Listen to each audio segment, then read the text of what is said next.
I have a big old screen so that I can do it all at once. Oh no, maybe I won't shrink it. There we go. Okay, perfect. So the first thing I want to talk about is what it actually is that we are going to be doing today, because you guys, whether you're watching it live or whether you are watching it afterwards or something like that, you're going to spend some time. We're going to be here maybe something between 40 minutes, and I'm going to try to keep it under an hour, but it might be a little bit longer just because I have a lot of fun things to share. So you're going to spend some time. So just so you know what we're about to spend some time on, and I'm going to be welcoming people as they join the call. Here's some things that we're going to be spending time on. So the first is you are going to learn strategies that you can actually start implementing. This isn't going to be something where you have to go and you have to sit and you have to, this is stuff that, and the next time that somebody's having a conversation with you about your upcoming virtual show, you can use this to make more. The next thing is you will, I said you will to make more money. That's good. My English skills, your English skills won't get better. No, you will make more money because of this. And I want to explain, not only am I going to teach you how to make more from when anybody is inquiring from you, but also I'm going to teach you some strategies to actually book some gigs. And if there's an inquiry coming to your inbox, this is guaranteed to help you make some more money, and you will better be able to serve your clients. And this is really important because we're going to talk about giving our clients options so that they can choose, and that's going to translate into being able to better give them what it is that they want, and lots of opportunities to learn what they want, and different amazing things like that. And then this one's kind of for me. You will be my next testimonial. And that is true because the testimonials that I read, that I have, look like this. Bam, Jonah shared a quick tip on how to more effectively label my shows. It seemed too easy to be true, but with the one super small change, I booked gigs that day at a rate double what I was charging before. That is real, and you're going to learn exactly what I told him on this call, which I didn't think it would be a double your rate kind of thing, but I was talking to him and he said, it helped me double. And I said, can I please write that down? Because people aren't going to believe me. And he said, yes. So I wrote it down. Okay. So now you know about what it is. One more question just before you decide if you are spending your time doing the right thing, which is this webinar for you? Short answer is yes. Because if you are booking virtual magic shows, then you're probably in the right place. But more specifically, if you have been or want to do more virtual magic shows, then you're in the right spot. I know that when I was asking how many shows people have done in the chat, we had everything from zeros to 20s and 100 plus, which is phenomenal. So you've been, it's good for you if you have been or want to do some more virtual magic. This is good for you if you want to make more money per every show that you do. Maybe you're currently doing virtual magic shows and you can't seem to break a ceiling of a price that people just can't seem to make sense of paying you more than, and you're baffled how people are maybe making thousands or something from virtual magic shows. And I understand, I'm with you. The next thing is you want to benefit and take advantages of virtual. And I'm going to pre-apologize right now that a small chunk, the next chunk basically of this is going to be about why virtual is really, really great. So before we get into pricing, I'm going to tell you about some of the real amazing benefits to virtual that I have found from doing the shows, from pricing them and all the different stuff. And then we're going to get into how to price it. So if those things are true, then this webinar is most likely for you. And here is another testimonial of a lovely, lovely guy that I worked with. His name is James. We worked together for a little while, for 8 weeks, and he booked virtual shows. He booked social distance shows. He produced stuff online. He just did absolutely amazing, amazing, amazing. So I'm so excited to share that kind of thing with all of you. Okay, so who am I? I know that most of you, if you're here, you know me from the podcast, but this webinar kind of went around a few other groups, and there's some lovely people that I don't know and don't know who I am, which is amazing and wonderful because it means I get to help some wonderful people. So just for my personal interest, can you post, if you know me and the podcast, then write yes. And if you don't know me or you've never heard of the podcast, then write no. And that will tell me whether or not I have to go really, really deep into who I am, or if I can just blaze through it. A lot of yeses. Suzanne says, I love you. I love you too, Suzanne. You're amazing. A lot of yeses. I think 1 no, maybe 2 no's, 3, 4, 5. Okay, there's a few no's, but he said no, but you can blaze through anyways. Okay, good deal. That's what I'll do. It's a no, but I'm gonna blaze through anyway. So who am I? I am Jonah Babbins. That's me. What a lovely smile. I'm amazing. At least I have a nice smile. I'm gonna go. Somebody said to me, the scribes, they'll be more legible if you're full screen. I will do that. Is that better? I just don't know now if it's better because I can't see the chat. So I have to do it a little bit like this. If you can read it, can you just say yes in the comments so I know that you can read it? Okay, perfect. Thank you, Stephen, for the note. It's a little bit troublesome to go full screen, but thank you. Okay, so who am I? I am Jonah Babbins. I'm going to go very, very quickly through this because it's not, you guys can Google me or whatever. I have a podcast. So I've been a full-time magician for, I guess, about 8 years or so, but I did a sold out summer camp tour while I was in university. So my friends during the summer, they were going off and getting math internships. I was getting a degree in math. During the summer, I was touring summer camps, teaching magic, doing shows, doing workshops, all this great stuff for staff, for campers. And that kind of did 2 things for me. Number one, the first thing that it did for me is it actually taught me how to do these things, how to do pricing, how to offer packages. And we are offering stuff to camps like it doesn't exist. You don't just say, I have a show. You can offer lots of different stuff. So I learned about pricing, I learned about packaging, but also I learned how to book out a complete sold out tour on my own. And what that did for me was when I graduated university, the fear that I had about whether or not I would be able to make it as a magician was really kind of squashed because I was doing it in the summer and I was making enough in the summer that I was making about maybe a half a year's salary, a quarter, a half a year's salary in the summer. So I was thinking to myself, okay, if that's what I can do with 2 months worth of work, what can I do in the rest of the year? So I felt very confident. I jumped aboard. I now every summer do sold out shows across summer camps. Not this summer because of the pandemic, and lots of other amazing stuff. When I decided to become a magician, I decided to do 2 other things that were really important. So the first is I started a podcast, Discourse in Magic. That's where many of you guys know me from. I interview the world's best magicians on the planet, talking about theory and business. People like Juan Tamariz, all these people, Danny DeOrtiz, Woody Aragon, Darren Brown, Suzanne, who's wonderful and amazing, and she's here. Just so many different, amazing, wonderful people. You guys know there's 200 names, so you can scroll through Michael Feldman, just every single person you can think of. I've interviewed them, and if not, I'm working on it. And if just send me a message if I haven't interviewed them, and I'll work on it even harder. So literally 200 plus interviews with the best magicians around the planet. Bart says a great podcast. Thank you, Bart. I assume that is the actual real Bart Simpson. And also with the podcast, I've wrote an ebook about how I actually started booking the summer gigs, and I talked about that a little bit, the ebook. And then the other thing that I did is I learned about marketing, I learned about emails, I have a coaching mastermind group, which is phenomenal. We'll talk about it a little bit more in a second. And right before the pandemic, and we'll get back to this in a sec, but right before the pandemic, I was putting together all the different ideas and thoughts and things that I'd learned over the past few years about pricing and raising your rates, because I've done a really good job personally of kind of moving from the lower end gigs to the medium, maybe not the higher end gigs. People weren't paying me thousands of dollars, but $750 to $2K was a real reasonable amount for me to be showing up over and over again. So I felt really confident in my ability to raise rates. So for you guys, I was so excited to release a course called Raise Your Rates. But the problem was that right before I was about to release that course, there was a pandemic. And I just thought that I was recording some of the videos, but I just thought, even though people are at home, it was kind of disingenuous to release a course about making more money when everybody was canceling all their gigs. So I didn't release it. I put a pin in it. That'll be important later. We'll talk about that in a sec. And the other thing that I did is the Toronto Magic Company. Can you post yes in the chat if you've heard of the Toronto Magic Company, just so that I know?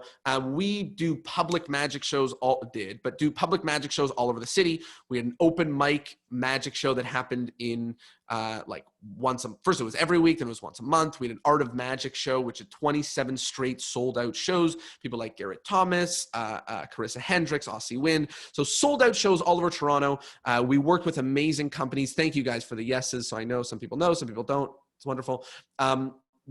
we've also worked with some amazing, amazing groups here, like the AGO, the Art Gallery of Ontario, brought in this wonderful magic exhibit, and they brought us in to have magicians there every single day. We're a magic agency, so we help book out magicians for events. So, Ben and I do a lot of Ben Train and myself, we do a lot of the shows, but sometimes if somebody wants something different, or if we're unavailable, or, we, even just because we know someone specific, we're acting as an agency to help people book. So that's been really, really wonderful. And now the question you're all asking yourself, which is, who cares, Jonah? Why are you telling me all about yourself? I couldn't care less. And the truth is, I couldn't care less either. I really hate telling people about myself, but the reason why is this, and I've just replaced all of the words of the accomplishments with the actual lessons that I learned. So being a full-time magician, I booked out my calendar solid by doing cold emailing and cold calling to summer camps. That is the only strategy that I use year over year, relationship building, cold emailing, and cold calling to sell out a summer camp tour every single year. I learned pricing. I learned marketing. I learned entrepreneurship. I learned so much.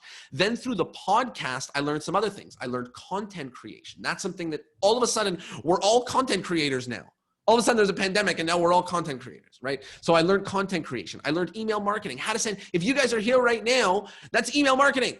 I sent an email that went to you with a thing, with a button, you click, that's email. So I learned a little bit about how to do that, how that works, what kind of words people like, what kind of words people don't like, so people click. Harry wrote copywriting. Yes, copywriting. Maybe the most important thing that I've learned in doing anything online is copywriting. What specific words are good words and what words are not very good words, lead generation, product sales, so much. And then through the Toronto Magic Company, because we're an agency, we've booked out deals that are multi-magician, multi-day deals. So you can imagine that these are pretty large, and 5 years ago or 4 years ago, I didn't imagine that I would be doing deals with large numbers. So I'm not saying that to brag. I'm saying that to share that one major thing that I learned is how to deal with large numbers for deals, which sometimes when you're doing virtual magic shows, you just need to have the confidence to say a bigger number, right? Sometimes a little bit of it is just the confidence to know that people are actually willing to pay more for more. And obviously I learned Facebook ads, Google ads, ticket sales, pricing, SOPs, which is standard operating procedures. So like different steps, hiring, that's so important, team management, and amazing, amazing stuff like that. Now I've got a wonderful team of amazing people that I work with and all that great stuff. So that is not only enough about me, it's arguably way too much about me. Then bam, there was a pandemic. I'm sure you guys know about it. It was no fun.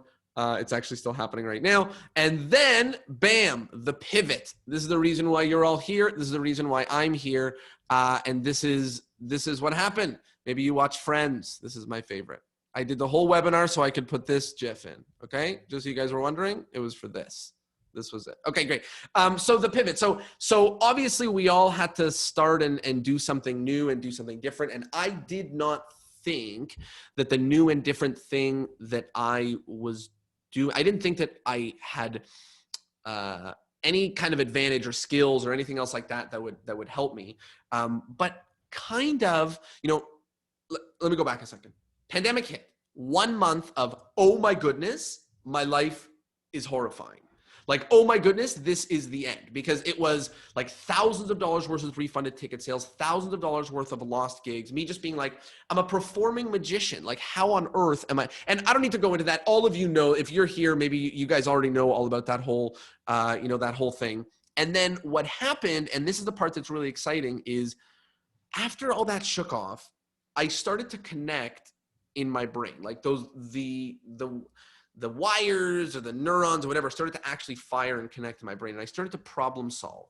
And one real amazing thing is it felt like I got to start fresh in a way. Like all of the weird baggage that I had on my shoulders in doing in-person shows. Maybe, I had this branding, or I said this, or I worked for these clients, or this price range, or all this different stuff. I could start fresh. All I needed is one little page or a few sentences or testimonials saying I do virtual magic, one video, one photo, one boom, and I could completely start fresh. And when we say to ourselves like, oh, if I could have only done this again from the beginning, here's how I would have done it differently.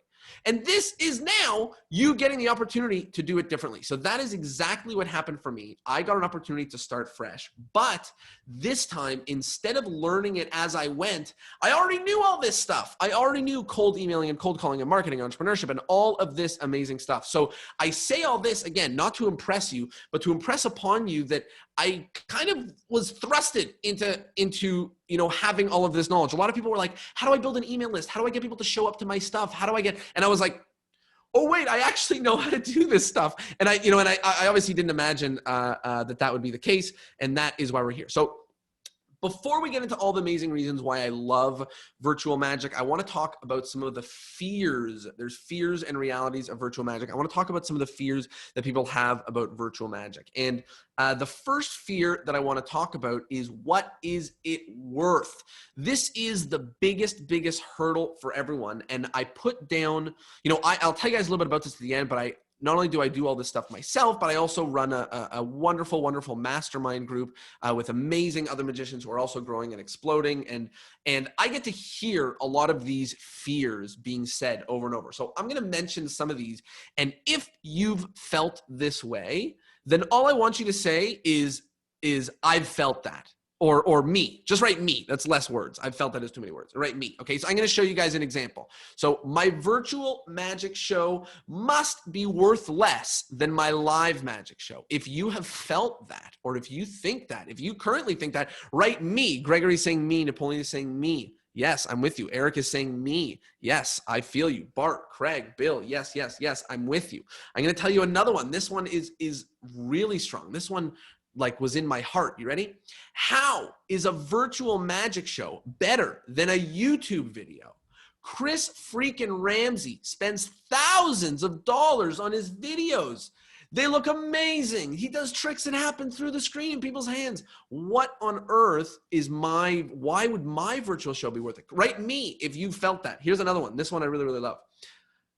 They can now work with any person in the world. There are no borders anymore. Why? Why would they work with me? I've only been doing this for X amount of years or months or weeks. Why would they work with me? Maybe you guys have felt that. Here's another one. This one I love. This one's great. I have no fancy tech. How could I charge a lot of money? If you have felt that, Harry wrote, why me? Yeah, I'm with you. I have no fancy tech. Can I charge a lot of money? Maybe you guys have felt that one too. That one's a really big one. And then this one, maybe some of you have asked this. This is more of a technical question. We're going to get into this in a sec. But does the price of a show change based on the number of people that are watching it? And it's hard to imagine why it would. It's like a video. What is a video worth more if more people watch it? It's hard to imagine. So maybe you feel that. If you feel that last one, if you have ever felt that, then me. Oh, actually, there's one more. How do I know what my virtual magic show is worth? Maybe you have felt that one as well, because that is a real fear. Let me go and tell you about the next fear. This is a real way. How do I sell a virtual magic show? Like many of you, this is something that I didn't realize until I started talking to magicians about some of the challenges. But I'm very fortunate that I learned email marketing, phone call outreach, and stuff like that to sell the virtual magic show. But there are so many magicians, like really so many magicians, who sell their shows and sell their stuff by handing out business cards in person, or by doing in-person gatherings or mingling magic and stuff like that. That's where word of mouth comes from. There are magicians, maybe you guys are one of them. There are magicians who have only worked, this chair keeps sinking. I'm falling, I have to fix it. Okay, there are magicians who are worth, I'm reading the wrong words and I'm thinking, there are magicians who have only worked with agents before, right? There are magicians who've only worked with agents. So here's what happens. If you've only worked with an agent, and your agent is the person who's booked all of your gigs, and then the pandemic happens and the agency goes black and they don't answer anything anymore because they don't have any business, then the issue is that you don't know how to generate business.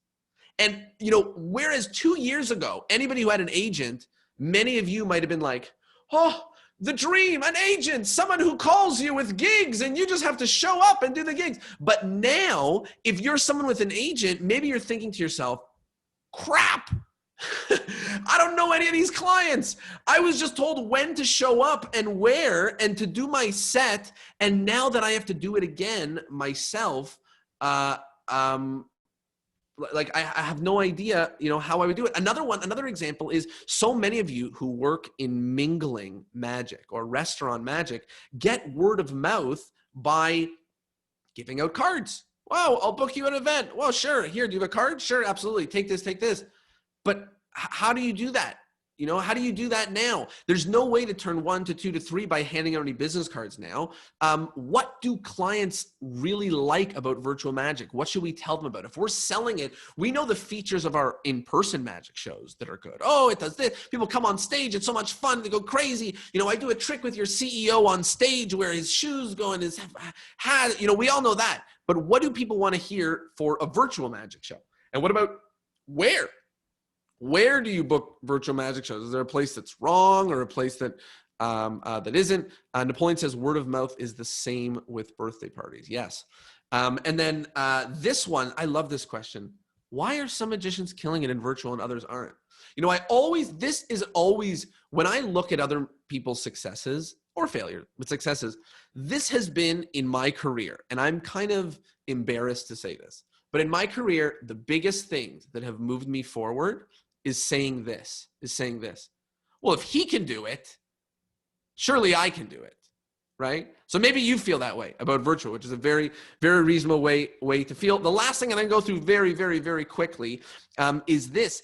Is virtual worth the effort? Some of you who've been doing virtual magic for a while, maybe you already have an answer to that question for you. I'm hoping it's yes. I don't know. But because I think virtual's amazing. Actually, I don't care if it's yes. I think it should be yes. Totally up to you. But if you are just getting started, maybe you've done 0 or 1 or 2 or 5, and you're trying to figure out if you should invest the time or the effort, is it worth the effort? So I'm going to tell you some reasons why I think maybe it is worth the effort, or at least some things that it's done.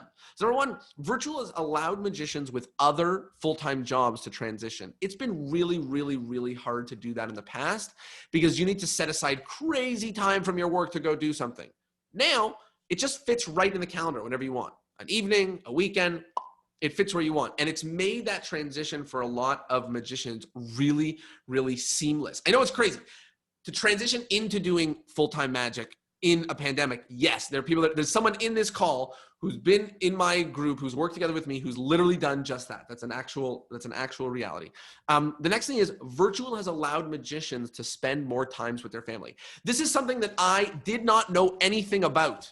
I do not have a family. I have a cat and he's lovely. But no, I didn't know anything about this. But when I started working with people, more and more people were saying that now they don't have to drive 2.5 hours or 2 hours, an hour and a half to the gig and then back, let alone the people that were flying, but someone who's flying or driving, an hour gig could take 5 hours or 2 days or something, right? With a virtual show, it's an hour. It takes an hour 20 if you shower, like it doesn't really take that much longer. So that's really, really a wonderful benefit. This is another one. Virtual has been a great equalizer. Something wild happened. When virtual came, a lot of people who didn't think that they had the skill set to try it, tried it. And wow, they were actually good. And also the opposite happened. A lot of the, I don't want to say old timers, but let's say, a lot of the people who've been in the industry for a very, very, very long time, when virtual happened, they said, you know what? I've been doing the same act for 28 years. I don't know how to make a new act. I have no idea how to invent something for virtual. So something incredible happened where those whose acts have been touring for years and years and years now have to go to the drawing board. Those who spent years at the drawing board now actually have an opportunity. So I'm not saying there's been a shift, in the people, but I am saying that it's been an equalizer. So everyone has been given a fresh opportunity to create amazing magic virtual for their clients. Some have taken up that chance, some have not. That's it. That's what it is, which has been great. And then for me, bam, virtual has been so much fun. I'll be honest with you, the first 10 shows were really, really, really weird. It was me talking to myself with people at home. It was just so janky. But it took about a dozen. And by the something else, like 12th show or something like that, we finished. I do the shows with Ben Train. We do them together. So the show finished and we both looked at each other and it was like, wow, that actually felt like a show. Like we both had the buzz of an actual virtual magic show. And we had the buzz of a real life magic show. And it was amazing. And it felt great. And it was wonderful. And now they all kind of feel like that. It feels like I'm stepping on stage and it really does feel wonderful. I don't know if you can see here. Maybe I'll switch cameras for a second so that I can show this. Oh my goodness. I have so many different, one second. I'm gonna do it. Hold on. Here, what if I just go like this? There I am. Hi. I forget what I was talking about, so let's go back. Very good. Okay, so, I actually have no idea what I was about to say. I've completely blanked. Well, very good. Okay, so virtual is so much fun. I love it. And of course, here it is. Virtual is amazing. Jonah loves virtual magic, as many of you can guess. I think virtual magic is wonderful. Hence this smiling face. I love virtual magic. Yay. And I think you will too. Now I want to talk about why. Oops. Can you guys see the slideshow? Yeah. Yes? Okay, good. So now I want to talk about why I love virtual magic and why it might be for you. Maybe you already know all of this. Maybe I don't know. But here's some of the reasons why I really, really, really like virtual magic. Number one, it is easy to sell. Oh my goodness, it is easy to sell. And to explain this one, I have to zoom out for a second and then zoom back in. So instead of thinking of yourself as a magician, an entertainer who's here to entertain, I'm going to entertain your people. I want you to think for a second that you are a problem solver. You are not a magician. You are a problem solver. But the tool belt that you have to solve problems is magic, because that's what you know how to do. That's what I know how to do. And that's what we want to do. If we look at it with this lens, then all of a sudden it makes everything really, really, really easy. Because in the past, I don't know what a client wants. If a school calls me, I don't know what problem they're really trying to solve. If a restaurant calls me, if a wedding calls me, I don't know exactly what it is that they're trying to solve for their event. But I know what a customer is thinking when I talk to them during a pandemic. I know what the customer is thinking during a pandemic. Let me give an example. And I want you guys to actually do this. Ask yourself, what is a restaurant thinking to themselves during a pandemic? And feel free to put it in the chat. After a few seconds, I'll tell you my answer, but I'll give you guys a few seconds to what is a restaurant thinking to themselves in a pandemic? I'm going to start giving you some answers. Oh, maintain their customer base. Yes. How do I stay in business? Yes. Good job, Eric. Good job, Napoleon. You guys are getting it right. How do I get people to come to my place? Amazing. Look at all of this. So now, instead of us calling a restaurant and going, hi, restaurant, want magic? And they go, why would I want magic? I have a burning fire behind me that I'm trying to put out. What do you mean you want magic? What are you talking about? But if we call and we say, hi, can I help you get more people to your store? I know these times are crazy. Can we do something fun for me to help you? They go, sure, I'm listening. You know, they're listening. Of course they're listening, because we're going to help them solve their problems. And I want to be clear. I don't mean this in like a sleazy way or something like that. No, we are going to offer a service that is going to help solve their problem. And it's reasonably priced for the problem they have. If they pay me a couple $100 to get a couple $1,000 worth of burger sales, bam, I'll do that every Wednesday. Right? So that's an example. Let's go through another example. A school. What is a school asking themselves right now? It's the end of August. This one is so good. This one's so easy. What is a school asking themselves in this moment in time right now? They're about to jump into September. Put in the chat. Should we open? How do we keep the kids engaged online? How do customers, that was the last one. But I love it. It's exactly right. Boom. Exactly. Should we open? All of these are great. What is a school looking for? Probably ways to engage their students online. Probably ways to make their students not hate education. And can I tell you a secret?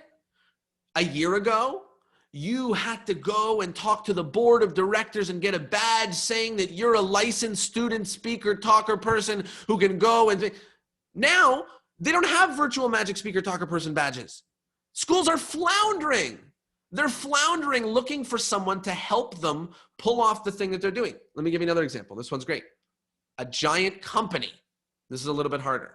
What is a giant company thinking to themselves? 5 imaginary points redeemable for nothing for the first person who comments in the chat. That's right. 5 imaginary points redeemable for nothing. I want to see what people say. What is a big company thinking? How do we keep our workforce connected? Booyah, Charles. That is amazing. You win 5 imaginary points redeemable for nothing. Harry said these meetings are boring. Yes, specifically large companies. They went from all hanging out, chilling by the coffee machine, doing all this different stuff and exchanging life to now, if you want to talk, you got to book a call, which means there's probably not a lot of fun and chilling and chatting and if Susie works in accounting and Susie kind of didn't like her job before the pandemic and now Susie really doesn't like her job, they want help to have Susie keep her job because there's nothing they can do about Susie's actual tasks. Susie's got a lot of tasks to do, and she's got to do it at home, sitting alone with her kid pouring milk on her face. So they're looking for really fun things to show the company that they care. Let me do another one. I'll go through the next ones quickly. A small team. There's a small team of people that are meeting regularly. What kind of things are they looking for help doing? Maybe they want a shock to the system. Maybe they want, someone said employees are stressed. How can they de-stress to increase productivity? Yes. They went from really amazing office lives to now being stuck at home with their kid pouring milk on their face. I know that that's a silly example, but I love using it because it's real. If you're a parent right now and you're dealing with, I'm not, so please, but if you're a parent right now, you're dealing with being stuck at home with a kid, can you write me in the chat just so I know that I'm not talking on deaf ears? And Napoleon says, how can they reward their rockstar employees? Yes, their employees, that's a really great one. Their employees just pivoted real hard in the last few months, real hard in the last few months to figure everything out. And they want to thank them. And by the way, tons of virtual shows that I booked are like that. Okay, one more different one is birthday parties. A mother with, Bill said 4 kids at home. Thank you, Bill. A mother with a kid who's 7 and it's a month away and she has to figure out his birthday party. What is she thinking? She's thinking to herself, oh, nice. Meadow says single mom, 2 boys. Thank you. I can see, I love that there's people here that have changed because of it, because it allows you guys to see that this is real, that they really need to hire somebody to help Susie in accounting not quit. Okay. And Napoleon says, how can I make an amazing, memorable birthday in such a dark time? Yes, my kid is going to cry when I tell him that I can't bring the clown here. What can we do virtually that's going to be like amazing? Does it even exist? Could we do anything that's going to blow my son's mind? So now when you get on the phone to tell her about it, what are you going to tell her? You're going to say, oh, we have this amazing thing that not only do the tricks work inside their head, but also I'm going to send you a personal kit so that your son will be able to do. And now we know exactly what they need, so we know exactly what to help them with. Okay, let's continue. Why else does Jonah love virtual magic? Because Jonah is obsessed with virtual magic. The other reason is because there is built-in growth. Someone once said this to me about restaurant magic. They said, oh, actually, I know who it is. It's Brian Keith Miller. I did a podcast episode with him. He's a very brilliant, awesome speaker, great magician. And he said, restaurant magic is the only form of magic where they pay you to walk around and tell people about yourself. And that really stuck with me because I was like, yeah, they're paying me to just walk around and hand out my business cards and see if people want to hire me. Like, that's the best gig ever. Like, usually I have to pay for advertising. This is them paying me for advertising. And with a little bit of a change of perspective, I actually think that virtual works the exact same way, and there's so many amazing benefits. So here's some reasons why there's built-in growth. Number 1, it is exciting and new. Leads just come your way. I want you to post yes in the chat if someone asked you to do a virtual magic show. If ever that has happened, never mind you reaching out to somebody else. If somebody asked you to do a virtual magic show, I want you to post yes. This is crazy. We have never seen this happen before in our lifetime. I was told to pivot by my audience. They said, want to do a virtual magic show? I said, no. They said, please. I said, okay, if you want me to. And if you don't believe me that virtual magic is so exciting and new right now, go open Google. Go to the news tab of Google and just type in virtual magic. In the last week, there have been a dozen articles in your city and your state or country, where I don't know where you guys are everywhere in the world, but wherever you are, there have been an article about virtual magic. Daniel is asking, he's saying that he has to go. No problem. I'll put more information. There'll be a replay available later for a little bit if you have to jet or if it's really, really late. Okay, so that's number one, is that it's just new and exciting. The second thing is this. Lead building is really, really, really easy. When I say lead building, I'm talking about getting someone to subscribe to your email list, because that's, to me, the most important form of lead building. But even if to you, you're like, what, Jonah, email list? I don't know what you're talking about. That doesn't make any sense. Blah, blah, blah. I like Instagram. No problem. There has never been an easier way to actually mobilize your audience to click and go follow you on Facebook or Instagram or email list, or go on your website or RSS feed or wherever it is. These are people that might book you in the future. Think about it. In the past, when you were on a stage, you had to go, hey, everybody, come talk to me afterwards and I'll give you a business card. And then if you like it, you can go to the website and then inquire with me and then I'll follow. Or you had to say, okay, everybody, remember this URL. Okay, don't forget. Or you would have to do branding that maybe people don't want to do. You go like, I'm Jiggly Jonah. Don't forget, Jiggly Jonah, just so that people don't forget it, right? Now, you don't have to do that. You can write any URL and post it in the chat. And it's there. They can move their mouse and click it. And they can follow you on Instagram. They can subscribe to your YouTube. They can, really, if you're listening, and if there's any real secret nugget you can get, join your newsletter. But whatever. Whatever you want. Instagram, YouTube, Facebook, Twitter, TikTok, I don't care. They click and they're subscribed. Never been so easy before in your life, okay? So that's the second reason, is that there is built-in growth. Here's another one. This one is so sneaky. This is what I call a sneaky secret. This is a sneakret. You ready? Anyone can be a client. Oh, yeah. Oh, yeah. If you have internet connection, then you can hire me. If you have internet connection, then you can hire me. Now, I'm not saying that everyone is a client. But I'm saying, have we ever seen anything like that before? Your audience base went from being very specific people to literally anyone that can hire you. I'm going to give you a bonkers strategy that if only you did this strategy, you can make a bunch of money. Okay, here's the strategy. You message a friend of yours and you say, I'll put on a virtual magic show for however many people you want. It's $100. You can either pay me or you can get the collected money. I don't care. Interested? I don't care. Your family, your friends, your cousins. Now look, in a second, we're going to talk about pricing and way more than 100 and all that great stuff. But I believe if you just sent that out, every 5 people would just go, yes. You can make $1,000 by just doing that. Just doing that. You could book 10 people, 10 of your friends that would go, really, $100 for you to do something for me and my cousin to the thing and my grandkid or whatever? Really, 100? Boom. You can make $1,000 the next week by just doing that. Not saying that's a good strategy. It's a good strategy to get momentum, to get shows, whatever. But just for context about how amazing that is. And now the last one that I'm about to tell you, this is the biggest reason why there's built-in growth. You ready? Anyone can enter and dominate a market quickly and effectively. I'm going to say that again. Anybody can enter and dominate a market quickly and effectively. I did my first 5 shows for universities. 3 of them were American universities. I live in Canada. Do you know how competitive the American university market is? Now, I didn't do it for students. I did something for the faculty, whatever. But I've done a show now for Cornell University in the United States. I don't have a visa. I don't have a work visa. I did a show in Thailand. Someone commented, Lance said anywhere in the world. Yes, you can do shows anywhere in the world. That's another one. But I want to be really specific here, okay? Like, let me give you an example.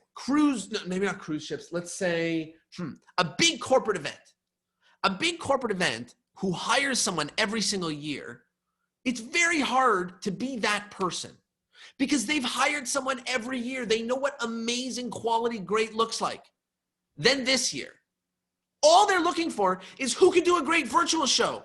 Their relationships in the past 35 years do not inform anything for them. Who spoke at your university last year does not dictate who's going to speak at your university this year. Yes, those people certainly have a leg up if they know how to follow their old connections. And by the way, if you want to make a lot of money, just go reach out to every past client and say, hey, interested in virtual? That'll make the other another $10,000. Just easy. Just every client, hey, you know about the virtual? That'll make you. Those are the two real secrets of this webinar. But I'm explaining this to say that you can have lightning focus for a group that you've always wanted to dominate. You know, a market you've always wanted to dominate. Schools, very tough to get into. Like I said, sometimes you usually have to go get all these credentials and all these this, and you have to be approved by the board, and you have to be now you don't need to be approved by anybody. They're floundering for September and October programming, right? What about hotels? Hotels, so hard to get into hotels. Well, now hotels need your help more than ever. If you can get one person to go to a hotel right now, they'll kiss your feet. What can a hotel do right now? What about really, really, really expensive restaurants? You better believe it. You better believe they're having trouble like getting people there. Greg said, I got kicked out of the meeting for some reason. What did I miss? It's gonna be very hard to say what you missed, but there'll be a replay available for you, Greg. Okay, let's start at the beginning. No, I'm kidding. Thank you, Greg. Okay, so those are some reasons why it's really, really great. And the last reason why I love virtual magic, why else does Jonah love virtual magic, is there is more money in it. And this I have to be very, very careful about, because I know that some people book much more expensive gigs in person than they do in virtual. I know that that's true. But I have found that, first of all, I am currently booking out more or less the same rates that I was in person. Okay? So more or less I'm booking out the same rates that I was in person. Before now, I was booking a little bit less. So before now, I was booking it at a little bit cheaper. But here is a really, really important thing to consider. It's okay if you book it a little bit cheaper. A little bit cheaper is fine for virtual, because there's so many different things that I don't have to do. So here's some important things. Number one, there is no travel time. That math I used to do in my head and go, okay, they're hiring me for 40 minutes, but it takes me 40 to get there and then another 40. So the hour is worth 500, but really it's like 2.5 hours. So like really, the math doesn't exist anymore. I don't have to do that. There's no travel time. You hire me for the show. This is the show. This is what it's worth. That's number one. The next one, there are no expenses. Guys, I have to tell you, my dry cleaner doesn't know my name anymore. He would have no idea who I was if I walked in there. It's been 6 months. I wear a t-shirt. I put it in my dryer. Not the t-shirt for the show, but also I wear a dress shirt for the show, but it's a black dress shirt. I put it in my dryer for 6 minutes and I go. I don't have any expenses. I don't. I go through less decks of cards because people don't even touch it. I touch it. I can't tell you that when somebody pays $750 or $1,000 or $500 or $1,200 for a virtual magic show, I keep it all. I pay for Zoom. I use Ecamm Live because I'm bougie. If you wanted to use OBS, it's free. I use Ecamm Live because it's idiot friendly and I have a Mac and might as well. Okay, Zoom, $20 a month. You don't, by the way, this isn't in this webinar. I'm going to talk for a sec. You don't need expensive tech. I didn't buy a camera for this. I had a camera that was sitting in my closet. I bought a $7 cable that made it connect. And if I didn't, I wasn't going to buy a camera. I had my computer sitting on just on like a bunch of boxes stacked on each other with the camera tilted so they could see me. If you use your computer stacked on stuff weirdly, type me in the chat. I just want to know. Just so that people can see that people are making actual real money right now doing virtual magic. They don't have an expensive camera. They don't have anything else. Oh, Charles says yoga blocks. Yes, amazing. There's lots of me's, Magic Jack, me. Magic Jack's got an amazing, cool setup. And now I want to tell you another reason why you're really, really going to make more money from this, which is you get to educate your buyers. And I'm going to actually have to slow down on this one because this is really important.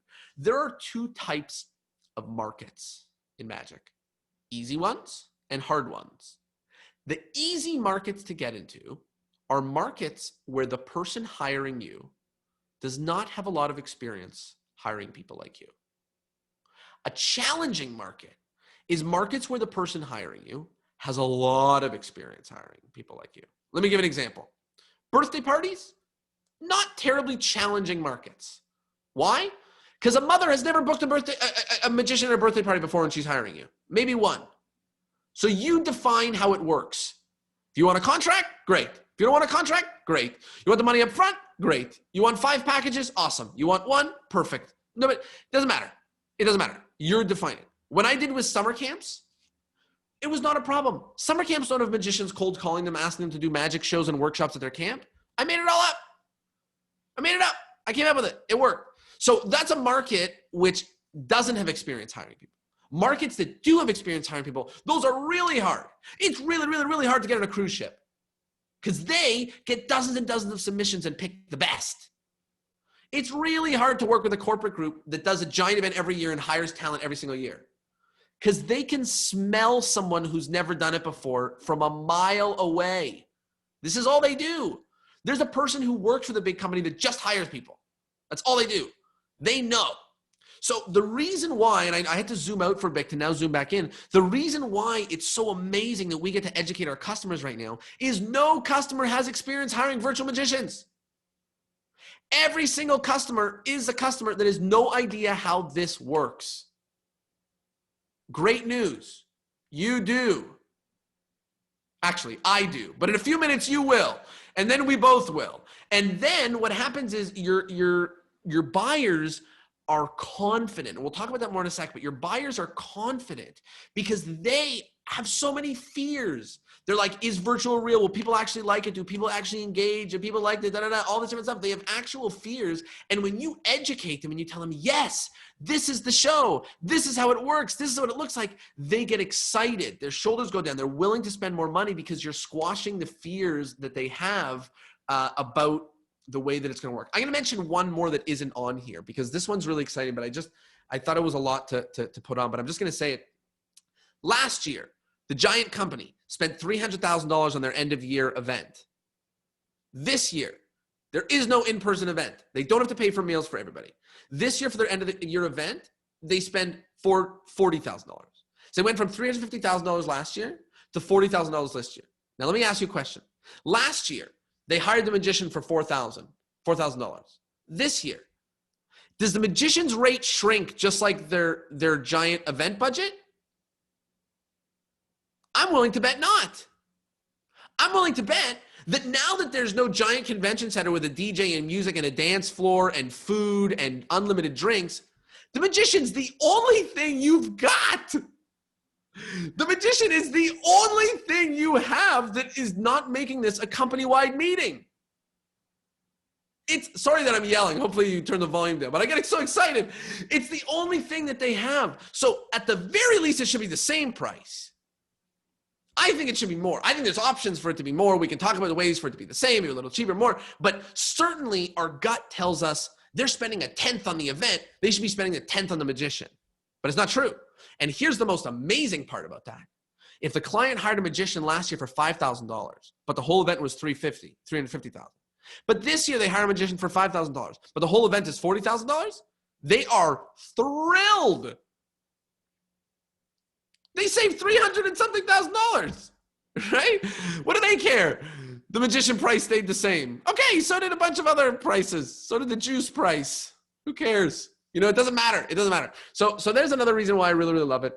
Okay, so now I want to get into the meat of it. How do you price your virtual shows? Jonah, we've been waiting. You told us you loved it. Tell us why. Okay, so I'm going to tell you guys how, because this is a few different secrets. So first I'm going to go like this and say the pitchfork approach is the name of it, but now I want to switch to my camera. So give me 1 second, because I'm actually going to switch like this so that it's even better.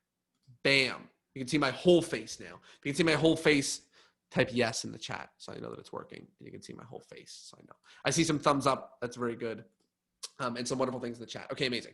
So I want to talk about the pitchfork approach, and I actually need, I'm going to go get another free piece of paper. Hold on 1 sec.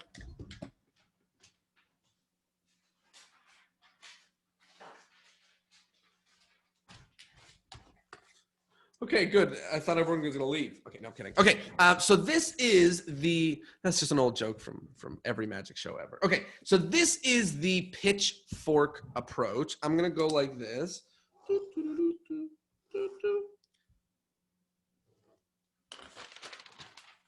The pitchfork. Everybody see the pitchfork?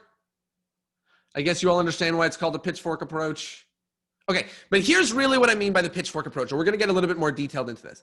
But many of you are answering your client's question of how expensive is your show? What is the price? And you say, my price is this. $400, $750, $200, $900, whatever, $3,000. I don't care. Doesn't matter. We'll talk about the specifics in a second. But I think that already we're going to talk about two major changes you can do to your pricing structure that's going to change. This is the first. You should never, never answer a client without giving them options. You should never, never, never, never answer a client without giving them options. Okay. Now I want to switch back so I can explain why, because it's really, really, really important. Okay. So the pitchfork approach, you now understand what it is. It basically means 3 different pricing packages. That's basically all it means. You'll understand why in a second I use the term pitchfork. And let's talk about it. So the first thing is, are you losing money currently by offering only one fee? And I think by the end of this slide, you are going to agree with me. So let's say that you want to make $500 for a virtual magic show. And a client asks how much. If you give them just one fee and you say 500, then you are officially losing out on the 400 guys. And now, I'm not saying that you should lower your rate, but if you want to make 500, you're not quoting the lowest amount that you possibly want when you're quoting a client. You're quoting something higher than that. But I'm saying that you should include the lowest amount that you would be happy with. That would be the best lowest package. Because now you know that you have squeezed the lemon entirely. If you say, you know what, I will not do a virtual magic show for less than $250, now you can still give them the option of the $500 show in the middle. But here's what a $250 virtual magic show looks like if you want it. Okay, that's the first one. The second one is this. What if they had more in mind? So what if they had a budget of $2,000 and you told them that your magic show was $700? You just lost a lot of money. Forget the fact that you lost $1,300. Forget that. If they think that they wanted a magician that's worth $2,000 and you said you're worth $700, you just maybe told them that you're not the guy for them. Okay, that's another good reason. Okay, here's another one. What if this is a unique opportunity? If you have one show that costs one amount that does one thing, then if this is a unique opportunity, you would never know. You would just reply and say, this is my show. This is my price. Okay. Another one. And here is, I think, the juiciest. You lose the opportunity to learn about their needs. If you offer a yes or no question, you're going to get a yes or no answer. Do you want to buy this? No. Buy. Do you want to buy this? Yes. Okay, great. You don't learn anything there. You don't learn about the things that they're really excited about. You don't learn about the things they're really not excited about. If you offer them, let me give you an example. If you offer them 3 packages, you'll regularly hear them say, oh man, that thing in the 3rd package sounds amazing. Well, that part, that other part of the 3rd package, I don't really care about, but that part that you just said, whoa, that part sounds amazing. I would only know that if I gave them options. I would only know that if I gave them options. Okay. I'm going to give you a bunch of reasons why you need to offer multiple pricing. If losing money wasn't enough, packages equals confidence. If you tell a client that you have 3 different packages, then they believe that those are 3 different things that people buy. People buy the small one. People buy the medium one. People buy the large one, depending on what's in it. Here's another amazing one. And like I said before, we are educating our customers. We have an opportunity to educate our customers. And if we go, yeah, I have a show, we're not doing that. If we say, yes, I have a show, I have 3 different types. This one, which is designed for this, and this one is designed for this, then they are learning. That's what they wanted. When they called us, they had fears about virtual magic. So us squashing those fears and telling them about the way that we do things, that makes them really confident. The next one is, this is what people are buying right now. When somebody sees, I kind of said this a second ago, but when somebody sees that you've got 3 different options, they believe that is what people are buying. And to put another way, these are examples of things I do, and these are examples of things I've done. If you say, hi, hire me, it's $700 for my show, they're like, okay. But if you go, okay, well, here are the 3 shows that people like. The first show is smaller. Here's what it does. Here's why people like it. The second show is like this. Here's what it does. Here's why people like it. The third show is like this. Here's who it's for. Here's who really likes it. Now they feel like, oh, you actually do this with real people. And you go, yeah, of course I do. And by the way, I'm not advocating for you to fake that you do this for real people. I'm saying that you will learn more by doing this during the process. Okay, the next reason. I'm gonna drink some water. The next reason is to explore your minimums. Kind of what I was talking about before, but if you want to make $500 for a show, but you're willing to make $300, what could be your $300 virtual show? Or in other words, what's the least you are willing to, or I mean, that's to decide on 300, but maybe like, what's the least that people might want? So for example, I have a 25-minute virtual show. I have a 25-minute, a 35-minute, and a 55-minute. And the 25-minute is priced at a number that makes me go, okay, if they say yes to that, I'm happy. I turn on the light, put in the battery, press play, I show up, do the show, disappear. 25 minutes for that? That's amazing. That's amazing. That's the highest hourly fee. There's lawyers that don't make that as an hourly fee.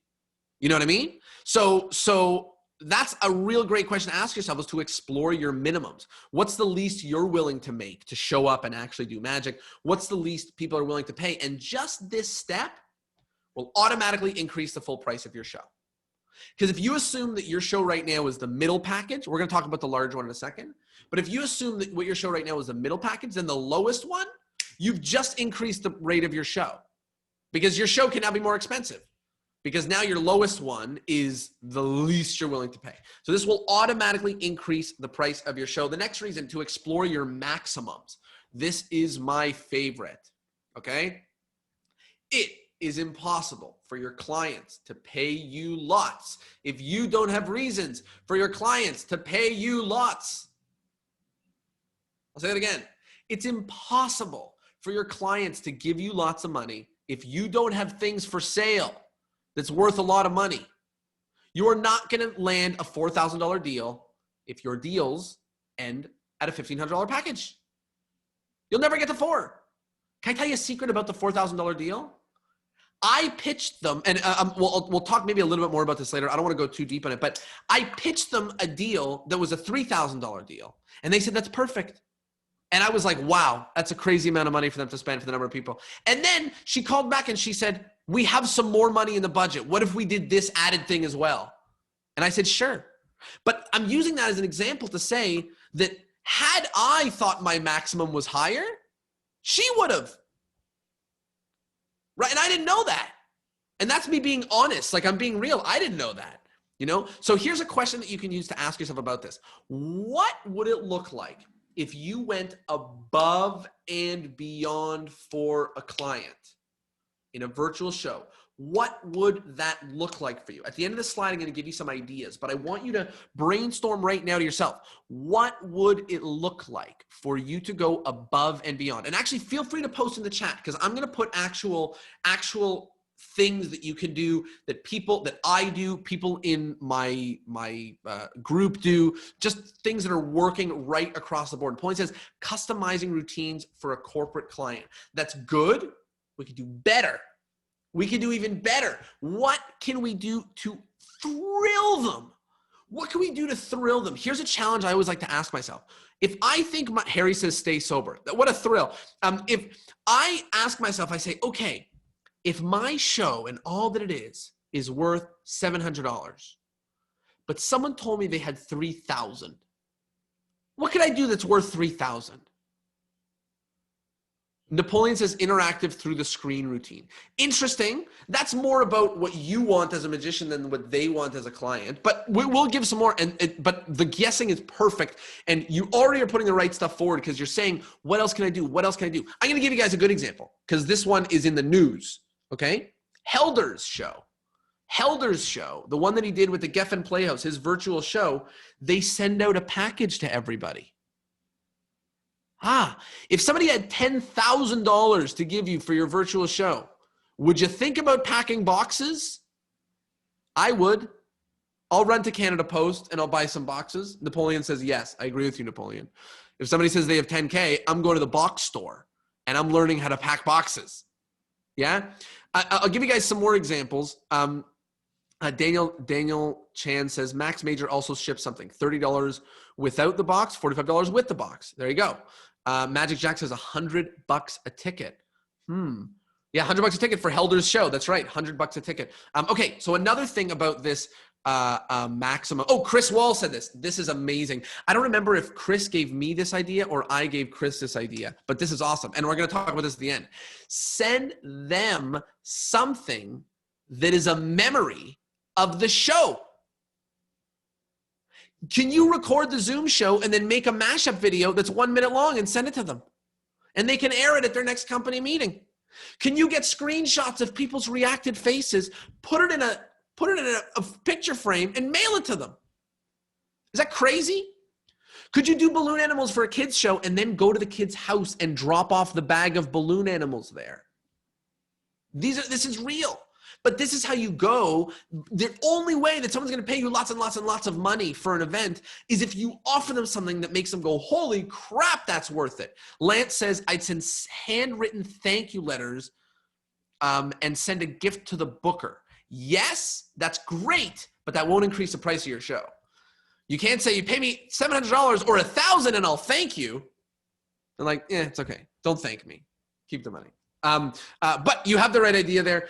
Okay, I want to do a few more things here about the maximums. What might they like? And that, Lance, might be what you're looking for as a little bit tweak. And I know Napoleon as well, is instead of saying to yourself, what could I offer? Oh, a trick that goes between the screens or you know, you say to yourself, what? They're doing a virtual magic show for the kids in their school. Let me ask, is a virtual magic show for kids in the school? What might the kids like in the biggest package? What might they like? Someone leave a comment. I want to know, what might the kids like in the biggest package after the magic show? I want to see gifts. Yes.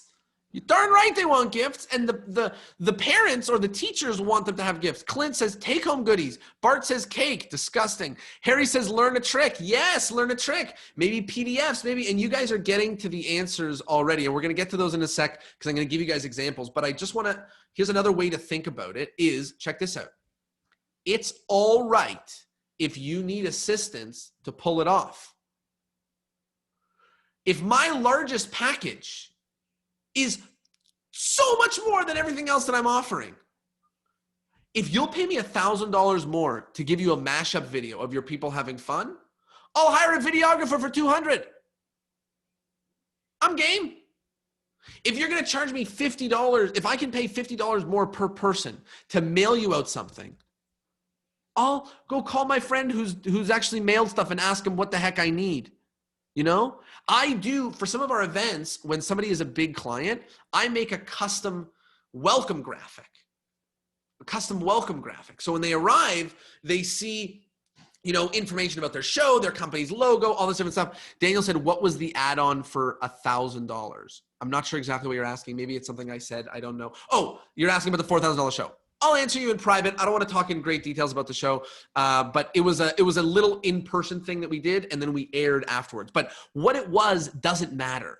What it was is they asked for something else. They asked for something more. They said, this was good, but what if we did this thing? And I want to explain something else. And Daniel, thank you for that question because it helps me, you know, answer this a little bit.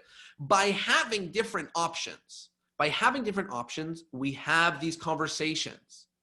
We get to know that they actually, oh, it'd be cool if we could do this. Oh, it'd be cool if we could do this. So here is, just so you have it in front of you, some ideas that you might want to use. PDFs teaching tricks, videos teaching tricks or with trick videos, recap videos, personalized pamphlets, web pages, different things like that, things mailed to them, any other ideas. It's all game. It's all game. Whatever comes to mind. These are some that have worked for me and some of the people in the Upgrade Academy. I'll tell you about that in a bit. But these are real things that are happening. And I'm going to go through the next one quick because we did it. But the pitchfork approach allows you to learn because you're having conversations. So just by offering different things to your clients, you're going to learn about the things that they actually want, because they're going to go, oh, is there any chance I can get that thing from package 3 and package 2? Because I don't have the budget for package 3, but that's just like the best thing ever. And now you learn, oh, wow, people really, really want that. That's going to inform how I make my packages. And another one is, not only is it an opportunity for them to learn about what they want, but it's an opportunity for you to learn about what they want, so that when you're offering clients things in the future, you can mention the things that they actually care about.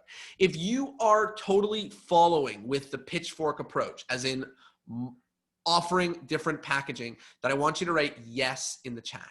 Yes in the chat. And yes from Eric. Chris Wall said, get custom printed decks of cards that is about the day. Corporate Awards 2020. Send them ahead of time. Cards are kept for ages by normal people, so it's a real solid edition. I agree. If you can get those printed, that's great. Okay. Eric says yes. Bart says yes in the chat. Very funny, Bart. John says yes. Thank you. Okay. So now that you all know about the pitchfork approach, now comes the time that I get to tell you all that I lied. I lied. There is no pitchfork. There's no such thing. No, I'm kidding. There is a pitchfork, but it is a little bit different, and I am going to show you what I mean. Harry said send them a mailed prediction. Yeah, that's great. That would be a higher price. That is really, really great, Harry. Different Harry, not you. Don't worry. No one's taking credit for you, Harry. Okay, so I am going to show you what I mean, because I just said, I don't know, can you guys see me now? Yes? Okay, I just said that I lied, and you guys are like, what did you lie about? Okay, I have to go really, really close to the camera to show this. So, do you see the pitchfork? If you do, say yes. Vote yes in the chat. Yes. This is about to be the biggest moment of the whole entire thing. If you waited, if you guys stayed and learned along with me, this is going to be the moment. You ready? You see the pitchfork? It is a lie, because it is not the pitchfork approach. It is the growing pitchfork approach, because in reality, it looks like this. Forget the janky drawing. Imagine it was all even. Imagine it didn't look like I did it with my left hand. Okay? But this is what it is. And now let me explain what on earth I'm talking about. You cannot price a 10-person, a 100-person, and a 1,000-person virtual magic show at the same price. Forget the fact that there's dollars per head. Just forget about that thought in general. A company that is solving a 1,000-person problem is solving an entirely different problem than a company or group solving a 20-person problem. They are different problems with different budgets and different approaches. And if you more or less price per the range of people attending, you'll do a really good job of hitting the price correctly, because people that have 300 people coming to their event, they usually have more money to spend. People that have 35 people, they don't have that much more money to spend. Okay? So we're going to go back, but I'm going to explain what this pitchfork approach is, which is this. They tell me that they have a virtual event. I say, that's amazing. And I have 3 amazing packages for your event. I'm going to tell you all about them. Let me know, how many people do you have coming? And if they say that they have up to 25 people, then I take them over here to this 3 packages. But if they tell me that they've got 70 people, then I take them over here to this 3 packages. And if they tell me that they have 200 people, then I take them here to this 3 packages. Okay? And we are going to price all of these differently so that people can see, so that they are different. Brian says, can you draw it with a Sharpie? Yes, let me go get a Sharpie. Hold on.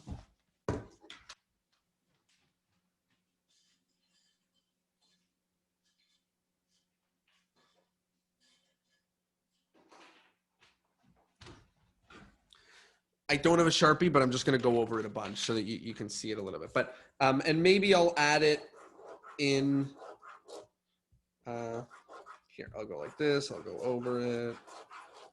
And by the way, if the stuff I'm saying right now is helpful, can you write yes in the chat so I know? Maybe this is stuff you guys already do. I have no idea. I have no idea if you guys are already doing this, and this is not useless. Okay, maybe you can see there the pitchfork approach. Okay, I got some yeses. Thank you, thank you, guys, thank you. So you can see this is what it looks like. I don't have a Sharpie, but you can see this. Bam. Okay, so now you guys understand, depending on how many people is going to send down which pitchfork. Now I can get into this. Bam. So now you guys get that. You know that I lied. Let me tell you the truth. So in reality, it's actually called the growing pitchfork approach. Ooh, what a serious lie, Jonah. They're going to take you to prison. The growing pitchfork approach. But here is what is different in the growing pitchfork approach. In the growing pitchfork approach, you are no longer pricing the same amount for 10 people, 100 people, and 1,000 people.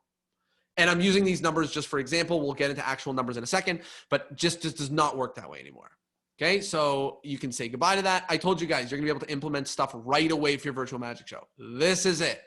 If you were pricing the same amount for 50 people as 500 people, you left so much money on the table, it's out of this world, okay? The next one is this, and this is the ranges that I use, but you by no means have to use it. So the ranges that I use are up to 25 people, 26 to 50, 51 to 100, 100 to 200, 250 to 500. And I tell the people in my mastermind group, if it's more than 500, call me. Because if it's more than 500, then we're going to put some real custom stuff together for them. Just because they've got something really unique and we want to be thoughtful about the pricing. But more or less, I can have a robot answer the pricing emails if you were 100 or 250 or whatever. Because I've done them. I know the pricing. I know it works. I have it. So now you do not have to use those ranges. As a matter of fact, those ranges have given me trouble in the past, because when somebody says to me, they go, I have 25 people, I might have 4 more. So I'm like, oh, well then you're either package 1 or package 2. So what I do is I just go, screw it. And I just pick the one that makes the most sense. Like usually I'll lead them, if they're just over, then I'll lead them to the one that they're just over. So if they have 27 people, I'll quote it like it's 25. And also this isn't necessarily helpful depending on what industry you're in. If you're doing classrooms, then just do it per classroom or do it per 20 or something. Like 25 or 26 just might not be a magic number for you. Here's the important thing that I want you to take from the pricing per range. Here's the important thing. You are not pricing per head. You are pricing per range. If you price per head, then they're going to want a refund because Nancy didn't show up. And that is so much headache that it's not worth it. So even though I'll probably maybe lose or make money, whatever, in the long run, I don't care. I'm not pricing per head. I'm pricing per range. So great. How many people? Amazing. You land in the up to 25 range. That's phenomenal. How many people? Great. There's 57. There's 78. That's perfect. I have that here. 2 weeks ago, there were different ranges. Just so you guys know. I'm learning. I'm changing. I'm adapting. If you're not going to be booked for more than 200, then make 7 ranges split in there. Do 25 to 50, 50 to 100, 100 to 150. Who cares, right? Do it however you want. This is just the example of how I do it. And then this is just a little twist to think about. Maybe some packages are different for different groups. So some of you, those of you that are very lucky and very fortunate, you've been doing magic for a long time, maybe you have one market. But I know many of you have multiple markets. So check this out. If you can look here, I'll switch to the other camera because it's a little bit easier there. So look, this one up here, this is for the corporate. And in package 2 and 3, I don't include any lessons because they don't really buy lessons. Corporate people don't really buy. But over here for the kids magic one, for the 25 kids magic, option 2 and option 3 have lessons in it. So I'm not trying to overcomplicate it because I think you'll succeed simply if you just pick 3 packages and then do the different pricing. But what I'm sharing here is once you start doing that, you might realizing, crap, the 3 packages that are really good for schools are not the same 3 packages that are really good for corporate. And for me, it's a little tweak. It's not a big change in packages. It's okay. In this one, I don't offer this thing because they actually don't really respond to it because I've done so many calls that I modified it. But that's advanced crap. Right now, just focus on your 3. Here are the 3 things that I offer. Okay. And now I want to give you guys some real numbers. I have to switch back to this view. Bam. And I want to give you guys some real numbers. Now, before I do, I want to give you a caveat and a warning. Okay. So the first warning is I was intentionally wildly broad with these numbers, wildly broad, because if you're really, really good at what you do, you've been doing it for a long time, you got a lot of proof, all this different stuff, then you might be worth in the high end. If you are offering to mail stuff to their house with custom videos and custom, then you could be near the higher end of this. If you are new to this, trying it out, doing something fun, free, cheap, getting started, getting into this, you might be at the lower end of this. We'll talk about them specific, and I'm going to tell you guys how I made the numbers, just so that you're not like confused. You don't think I just pulled them out of my butt. So here it is. So the first is up to 25 people is up to 1.5K.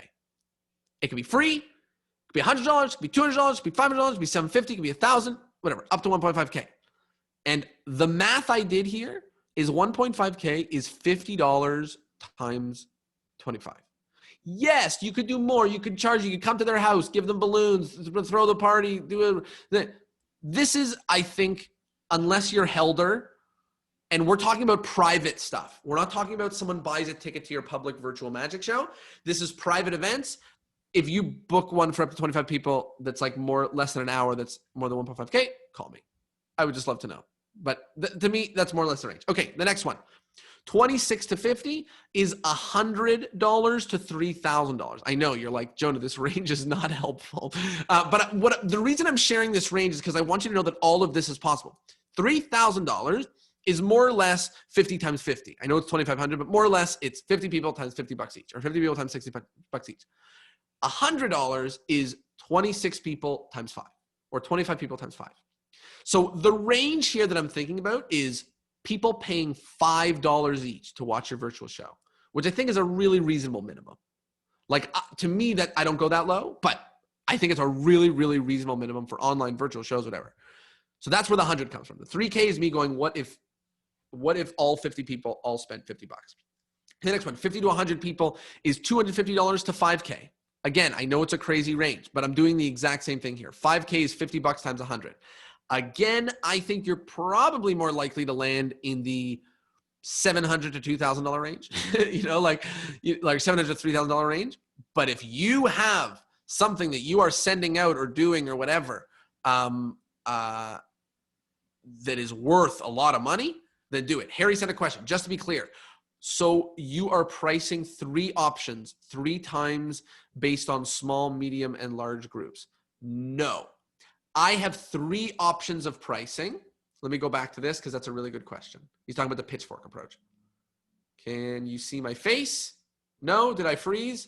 Great. The battery in the camera died. I'll fix it in a sec, but I'll finish this sentence, then I'll go swap the battery out, which is to answer your question, Harry. I have 3 different packages, small, medium, and large. They don't know that I have a pitchfork. They don't know anything. They tell me they want to know about the show. I ask them how many people, and that I have 3 packages. They tell me how many people. I tell them about the package. They don't know that there's that, and I put 3 here, but it doesn't need to be 3. There's 7 of them. There's 0 to 25 people, 25 to 50, 50. Doesn't matter. But that is how that works. Okay, I'm gonna hit next one more time. 101 people to 15,000 is for 101 to 50 people. Again, these are just approximate. And then I put for 250 plus is $1,000 plus. I have no idea what it'll end up being for you. You understand the range, but I have no idea. Okay, give me 14 seconds to go change the camera because Joe changed the battery. It'll take 14 seconds. And then I've got a really big, exciting thing next. And I'm still here. So while I change this camera, what I would love is if you learned something today in the chat. If you learned something, I want you to say, what did you learn? If you can do it in a sentence or a couple words. What did you learn today from this webinar so far? There's a little bit more, but I want to know what you've learned so far today. And then I'm going to come check the chat before I finish. Great. Camera is in place. This is back. I am here. And now you will see my lovely face appear. I don't know if it did Here I am. Bam. Okay. So this was just to answer, I guess, this question about the pitchfork, which I'll answer one more time, which is I have 3 packages. This is just for you to visualize it, but really there could be a dozen of these. Doesn't matter. This is up to 50 people. This is up 50 to 100 people. This is 100 to 200 people. And they tell me, boom. And then I pick which one. Okay. And Napoleon also says you can change your markets. Yes. Maybe instead of numbers of people, this is also markets. 25 kids and 25 corporate people may be worth different.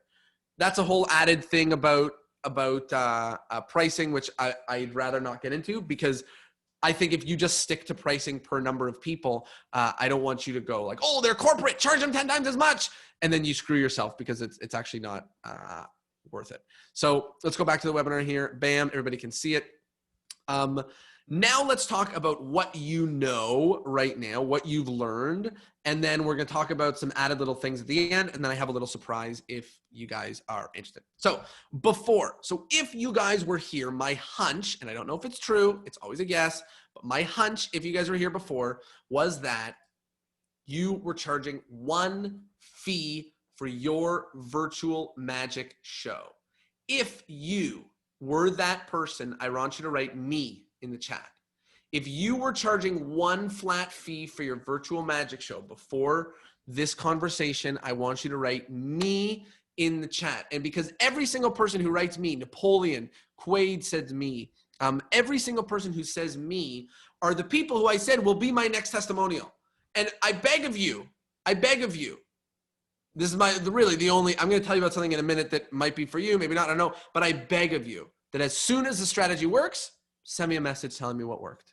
I beg of you. If you agree to do that, right, I agree in the chat. That'd be very helpful for me. And I got a me from Al Skinner, I got an agree from Napoleon. Thank you from Cade, from Napoleon. Amazing, amazing. Agree from Charles. Amazing. Bill says, not me, but underprice myself. Okay, so you learned a little bit about pricing. That's great. Magic Jack said, Discourse of Magic gang, what up? I agree. Amazing. So many of you agree. If you don't want to tell me that it worked afterwards, no problem. I don't mind. Okay, so before you were charging 1 fee, you were losing gigs because the fee was too high, but you were also doing the opposite. You were missing out on more money from companies that were willing to actually pay you more, and you were pricing for the show instead of the group size. The reason why I had to explain it by first the pitchfork and then the growing pitchfork is because there's 2 variables that your price is changing on: the show types and the number of people attending. And if I tried to tell that to you outside of this, then you would go, what weird, crazy math equation do I need to figure out how many people times the show length divided by and no, it's really, really, really not that complicated. So right now you are pricing for the show instead of the group size, or that was what you were doing. Now what you are doing is the growing pitchfork approach. Yes, my favorite approach. What that means is you now give them more options when they buy you, which is more opportunity to make more money. You're also pricing per group size, which is also more opportunity to make more money. And because you've got packages, you are educating your customers, which is, of course, one more way that you can make more money. So now you've got different ways. Oh, and Scott said, and losing gigs because the fee was too low. Yes, that is an actual real thing. So I just want to say, just so you guys know, like sometimes there's like a catch or anything. There's no catch, but the challenging parts of doing this are obvious. So I'm going to go through them all together. Number 1, what packages can you specifically offer?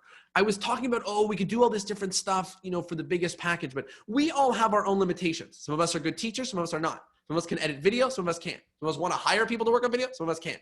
Some of us want to teach. Some don't. Some want to work with kids. Some don't. Some want to do packaging. Some don't. Some live in a place where shipping is easy. Some don't.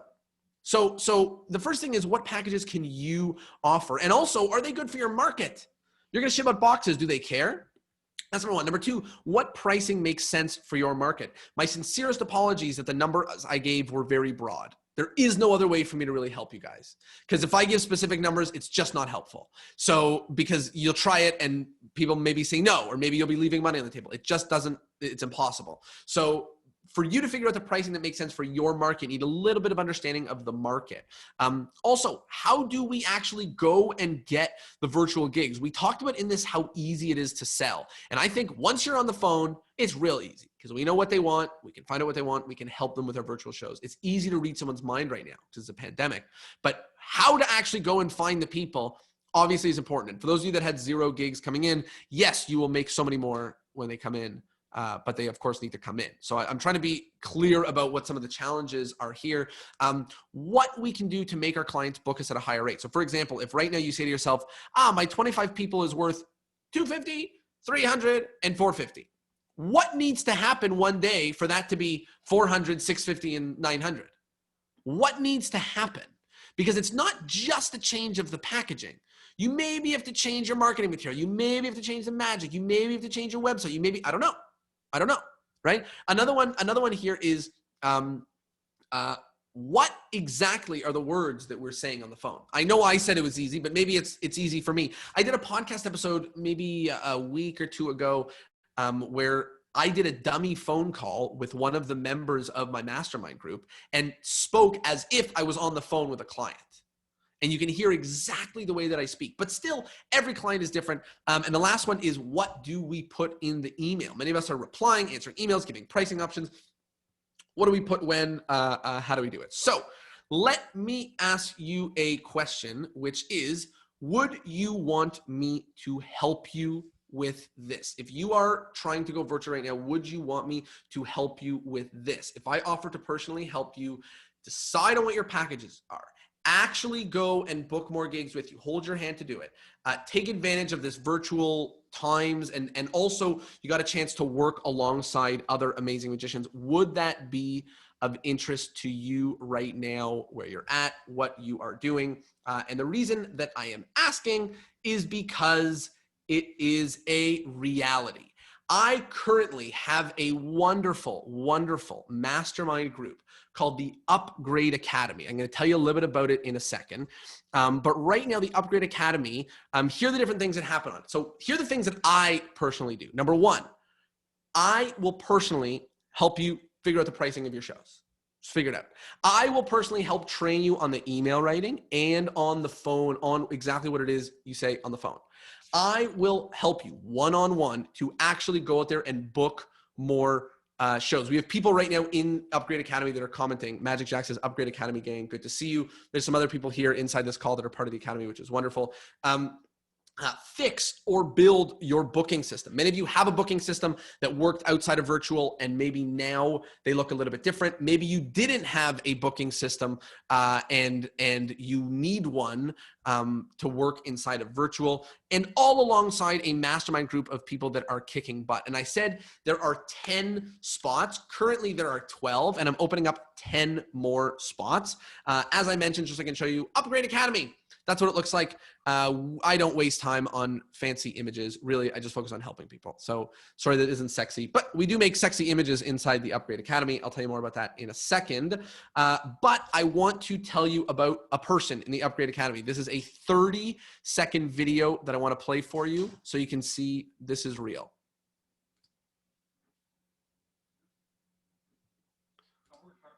I guess you can't hear it. Hold on. Let me make sure you can hear it. I have to go like this, and then like this, and then like this. And now you will be able. I've worked hard in my career and I've accomplished a lot of stuff. Jonah didn't ask me to work harder. He just gave me a faster path to the goals that I had. 4 weeks ago, I had never heard the name Jonah Babbins before. And 3 weeks ago, I paid to get into his program. 2 days ago, it's 2 days into the program and I've already paid off the price of admission. It's awesome. I am pumped about the trajectory I'm on. I wanted to show that to you guys just so you know that that's a reality. I got this 1 week ago from somebody because the first version of this academy started like 2 weeks ago. And I got this 1 week ago after his first week that he made back the full amount of the course, which is mind-boggling. So I'm going to tell you guys all about what Upgrade. Can I tell you about it? Would you be interested? If so, put yes if you want me to tell you about what the Upgrade Academy is. Napoleon says yes. Magic Jack says Upgrade Academy gang. Yes, we got some wonderful people. Charles says yes. I'm going to tell you guys all about what it is. So the Upgrade Academy is like this. It is 10 weeks, and you get to join the people that are already part of the group, that are already getting results, maybe a few steps ahead of you. But 10 members, so you and 9 other members are going to join for 10 weeks. And here are the different things that are part of it. So number one, every single week, there are 2 weekly accountability meetings. One happens mid-afternoon, one happens around evening time. And that is a meeting where we say, here's what I said I was going to get done last week. Here's what I actually got done last week. Here's what I'm going to do this week. This is us keeping each other actually accountable, showing up and doing the work that needs to be done to book virtual magic shows. Listen, virtual magic is easy in terms of there's a lot of amazing benefits, but it still takes work. You still have to go book it. This is people actually like making sure that you're doing these things that you're saying that you're doing and not just promising. The second thing is there are 2 weekly co-working hours a week. Again, there's 10 weeks. So what this means is one midday, one a little bit later in the day. It's an hour. We all get on a Zoom call. We talk for a bit, then we mute our mics and we get to work. Imagine it like a library or cafe or work, whatever they're called, co-working space. But we all get on, we talk, and then we silently work. And I don't know if you've ever worked alongside other people that are working hard, but you work harder. That's why people go to the library. That's why people go to Starbucks and all this different stuff. So you get to actually work alongside magicians. That is setting aside the time, buckling in the seatbelt to actually sit down and get the work done. The next thing is you and I get to be private WhatsApp best friends, which means that 24/7, I get to answer any of your questions. So if you're like, hey, I have this client, they want this instead of this, what should I do? I'll answer. If you go, hey, does this look good? Do this. I'll give you anything. 24/7, you have me. There's one that I didn't write here, but it's important, is there is a private Facebook group for members of the Upgrade Academy. And I ask people to, like, if we write an email that's really good and it works and it books a lot of clients, then I'll tell the person in the Academy to post that email in the group so that other people can see it and other people can use it. Okay, that one's not on this list because I forgot to put it. And the last thing, and this is the last, and this is really, really, really important because this is the biggest deal, is unlimited one-on-one calls with me. This is a real thing. I'm going to give you all the caveats right now so you know. I don't book them on weekends. They are only 15 and 30-minute calls. All I ask is that if it's a 15-minute problem, we take 15 minutes. If it's a 30-minute problem, you book 30 minutes. But that's it. You have access to my calendar. You pick the time that works for both of us. You schedule it. I show up.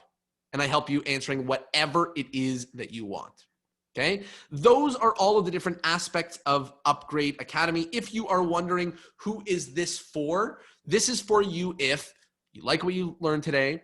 You want to fix or actually build yourself a booking system so you don't have to try to make it up and do what I did, which I call falling out of the stupid tree and hitting every branch on the way down. So you don't have to do that. You can get it right the first time. If you want to work alongside hardworking magicians that are also going virtual right now and using this time to upgrade, and I call it Upgrade Academy because every single magician is not using this time to survive, but to thrive, to actually move to the next phase of their magic career. So if you're getting no gigs, now I want you to get 10 a month. If you're getting 10, I want you to move to 25. Like, we have to upgrade from no system to system. Wherever you are, that's kind of what we're doing. The other thing is if you are serious about investing your time and effort. Look, number one, there's a cost to joining this program, being part of the membership. And number two, most importantly, you have to want to put in time to do virtual magic. I promise you that I'm not going to say, hey, here's the magic bean. Here's a magic recipe, plant it and it'll work. That being said, there are things that I'm teaching inside of there, like software and like hiring, that greatly reduce the amount of time that you have to spend. So no, I'm not saying there's going to be a secret button that you press and everything works. And yes, I'm bringing this to warn you that there is work involved with taking it to the next step. Somewhere in between work and a lot of work. But that's okay. If you're more of a work guy, that makes sense. Suzanne, no problem. Good to see you. Thank you so much for coming. Okay, and the next reason is if you want to become my next case study. Many of you are going to put in the stuff that you tried today. It's going to work. I know it will because it worked for me and it worked for the membership people. But if you want to be my next case study where we actually go deep, many of you got an email from me a few weeks ago about Cody. Cody Clark. I did a case study on Cody because Cody, when he went into the year of 2020, he had a goal of 35K. And when the pandemic hit, he had made 15K, and he hit his 2020 goal in 8 weeks of working together. Okay. And I did a whole case study on him because it was bonkers. He did a great job. He did some amazing things. So you will be my next case study. Who is this not for? This is not for you if you're still not sold on virtual. If you are somebody that had a 0 or a 1 or a 3 or a 4 on your doing virtual, and you do not know that you want to try this, this is not for you. It's just like, we're all going to go deep and we're going to go hard, and we're not going to spend time saying, oh, maybe should I do it? No, you have to know that you want to do it. Number 2, if you're a lone wolf and you want to figure it out on your own, that's A-okay. We've all had to do that in different parts of our business. If that's you and you want to learn it, you please, it's a great process to go through it on your own. Obviously you save time by working with other people, but it's an amazing, phenomenal process to go through on your own. And the last thing is, if you are still a long way away from focusing on your magic business, if you join this call to humor the hypothetical thought of an idea that you may one day possibly potentially be doing maybe a virtual magic show, it's just not for you. You're just not going to get the benefit out of it that is the point of the group. So if you're here because you're either doing, wanting to do, excited about, putting in work, all this different stuff about virtual magic show, you're in the right place, and you might be very, very right for the program. If you are like, I'm still not sure, I was kind of here to find out if it's a fun thing, and I'm still not interested so much in virtual magic, then surely it's not for you. Okay, so now how to apply. So in the next 48 hours, I've set up my calendar to speak with anybody personally about your business. And I want to explain how the calls work, okay? Because this is another free gift to you guys. The call is 15 minutes long. First, you're going to tell me whatever it is that you want about your about your magic business, virtual or otherwise. Then I'm going to give you as much wisdom as I possibly can. Then I'm going to tell you about the program. So the reason why I'm saying all that is because some people have unique situations, and I want to hear about it, because the reason why you have to apply is many people, I'd say, this program is not for you. This is not for you. So I need to learn about your business, but as an added benefit to you is we are going to problem solve. This call is not just about me telling you about the program. This call is me problem solving with you about what is working and what is not working right now in your magic business. So come prepared. Here's what's working. And even if you haven't done it yet, here's what I want to do. That's very helpful, because I'll be able to say, yes, you can do that. Or no, that's crazy. That's bonkers. Okay. There are spots over the next 48 hours. I've actually, if you click on the link to see, the calendar is open for a long time, longer than 48 hours. But because I filled the program last time and I know this, it will be filled in the next week.